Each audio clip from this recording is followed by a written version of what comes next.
This is Lewis Ritson and you're watching Sport Icons. Okay, so tomorrow night at the Eagles Arena, literally 2 minutes from my house, will be the final fight night collaboration between Sky Sports and Matchroom. Of course, Matchroom and Eddie Hearn recently announced that they're going exclusive with DAZN. So remember the date, remember the city, Newcastle, the arena, Eagles Arena, headlined by the Sandman Lewis Ritson, because maybe one day, if anybody wants to apply for Who Wants to Be a Millionaire or your local pub quiz, it may pop up. What's the final fight night between Sky Sports and Matchroom? Well, it's Newcastle, headlined by Lewis Ritson. So remember that date, you never know. Now, as far as the fight night and that is concerned, of course, I'm looking forward to it. I know most of these personally, obviously, because I was originally from up here in the northeast of England. You can tell by my accent I spent a bit of time away. But of course, I'm back again, back home. So, of course, I know Lewis Ritson. I know Thomas Patrick Ward, Joe Laws and that, and April Hunter, and many, many others up in the northeast of England. In fact, it's only Cyrus Patterson that I've never actually met, who's actually on this card. But that will change, that is for sure. In the next couple of weeks, I'll go to his gym. Now, I'm looking forward to it, of course, and yes, I'm going to be very, very biased about it. But if we're being truthful, not the strongest card in the world, but I understand why, because it's the Eagles Arena, which is, of course, a basketball arena, with a capacity of 3,500 to maybe 4,000 at its fullest, but only 1,000 are allowed in the arena, which apparently got sold out within an hour. Now, of course, normally I would go to the events up here in the northeast of England. Like, in fact, last time a show was actually put on at the Eagles Arena was an MTK show. And I was given literally an entire stand to myself. I've told the story before.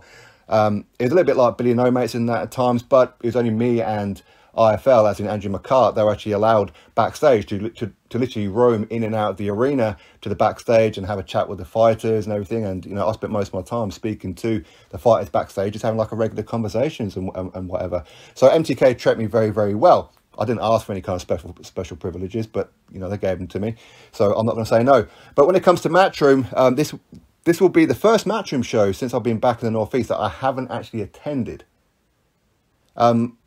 I could have applied for a media pass, of course. And of course, I want to go there and support my pals. Of course I do. But I've got a feeling Eddie Hearn's got the ump with me, so I deliberately didn't apply, just to see if Matchroom and that would reach out, because I'm not being big-headed or arrogant or anything like that. You guys know that I'm far from that. But I am the biggest platform for boxing up here in the northeast. Not one thing has come back. And I'm cool with it. I'm absolutely fine. It just clarifies to me something that Eddie Hearn's got the hump. Just be nice to know what it is. But anyway, as far as the fight night is concerned, of course, I'm going to be supporting my guys. Now, we're going to start off with, there's two heavyweight fights on this card. You've got Alan Babbage versus Damian Chambers, and you've got Solomon Dacres against Alvaro Terro.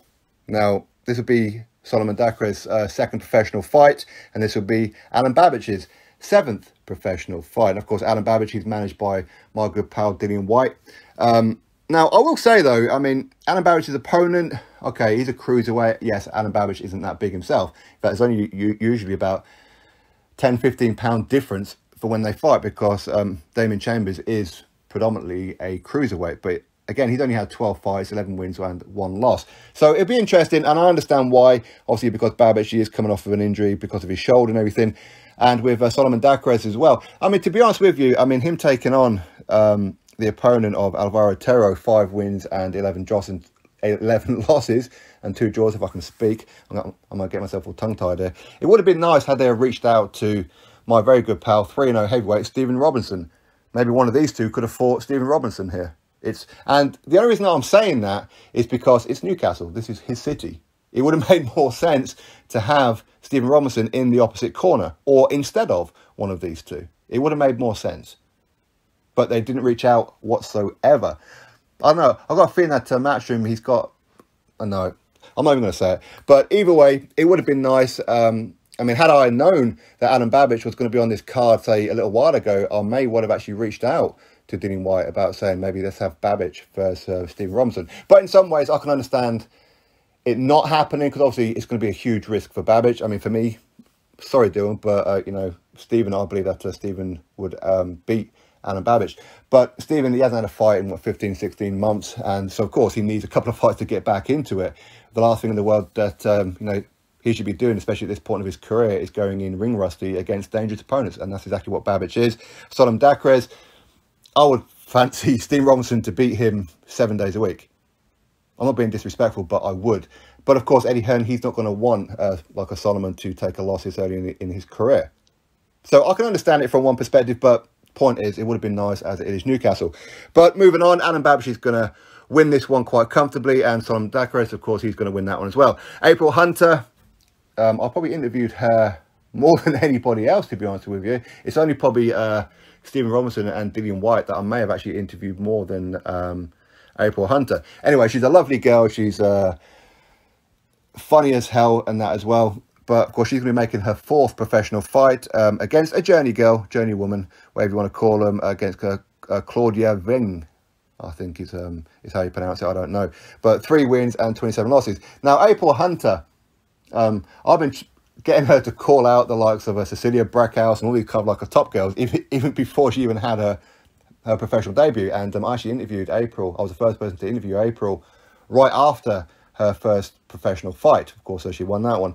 So I love April. She's absolutely fantastic, and of course she's going to get the win. Now she's managed by Tony Bellew as well, so I would fully expect to see April Hunter more and more going forward on the Matchroom shows. That last time was only a few weeks ago in Barcelona, so it's good that she's going to start to get a little bit of momentum, and hopefully, because the women's divisions aren't that deep, we'll probably see her against Jessa McCaskill within the next 12 months or so. So don't be surprised with that one. Anyway, April Hunter is going to obliterate this Claudia girl. Ellie Scotney, her opponent, tested positive with COVID. So we don't know if Ellie Scotney is still going to be on the card. We don't know. No idea whatsoever. Obviously, they're going to try and get a replacement opponent. If they can't, then obviously they'll put Ellie Scotney onto another card. So does that mean that they're going to backfill it? Well, there's plenty of fighters up here who would love that position. Like a Jordan Barker Porter, or well, Stephen Robinson couldn't because he's already got like another fight lined up. But there's plenty of fighters up here who could take that position, that is for sure. Now, Joe Laws, the Benoit bomber, my man. I love Joe Laws. Of course, he lost his last fight to Ryland Charlton. In fact, I did an interview with Joe Laws, I want to say, I don't know, a few weeks ago now, at the gym in the Wallsend, because now he's back with Nick Gitters, back training at the Wallsend Boxing Academy. So there were certain things that would have led up to why he lost that fight, or maybe Ryland Charlton is just better. That is a possibility as well. But I do know for a fact that there are certain things. In fact, within that interview, Joe actually told me, in fact, I'm the only person that he's ever spoken to on camera about it. He didn't even speak to IFL about it, was it yesterday or the day before when he spoke to IFL. So go check out that interview. In fact, I'll put that one up at the end of this video if you want to hear exactly what happened with Joe Laws in the lead up to that fight. Either way, he's going to be taking on Chris Attaway. Chris Attaway is a journeyman, of course.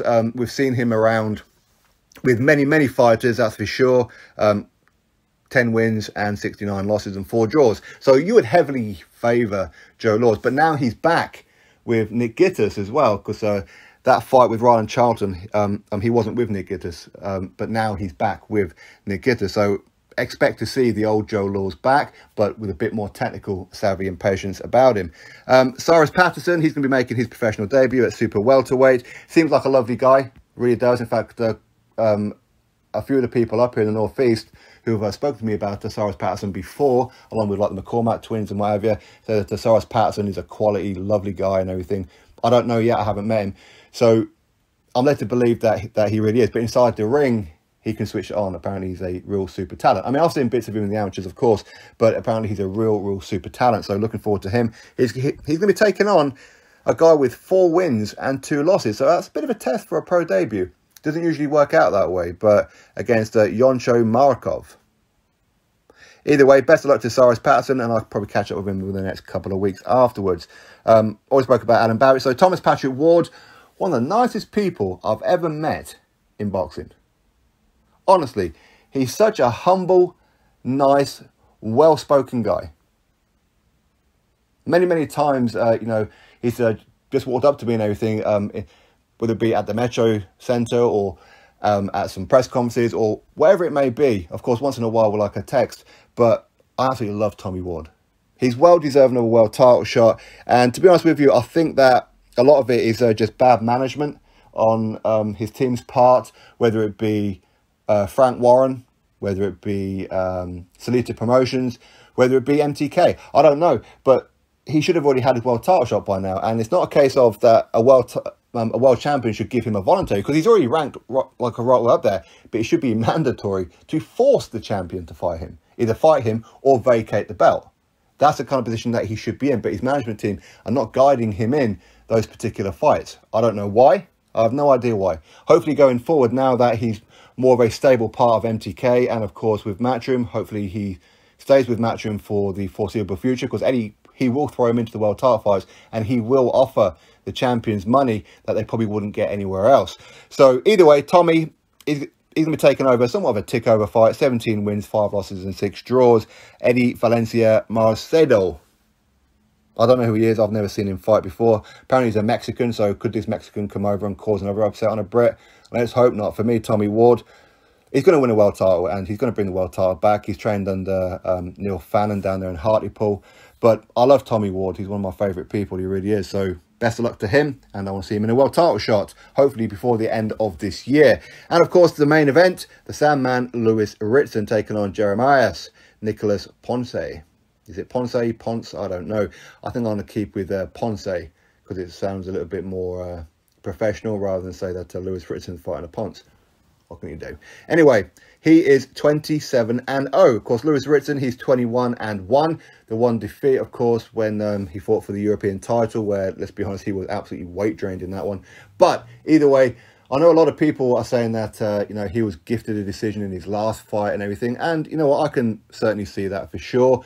Listen, I'm always going to defend Lewis, and I said it back then, and I'll say it now. I think most of the shots, while his opponent, of course, was much busier, were landing on the elbows and the gloves on that of Lewis Ritson. But anyway, it is what it is.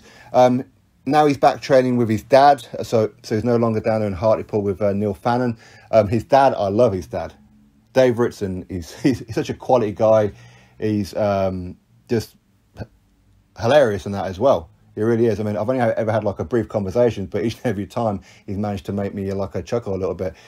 Great guy. Okay, so I'm glad to see that Lewis and his dad will be working together again. Of course, just across the road there in Forest Hall. So anyway, for me, I think that Lewis Ritson, he's probably going to win probably by early stoppage, I would presume, because I've never seen Ponce fight, but quite a few people have, and the reviews and that I've heard about him is that he's very much a come-forward fighter. Lewis Ritson is a come-forward fighter, so if they're both going to keep on coming forward and neither one's going to take a backward step, it's going to end very, very quickly, isn't it?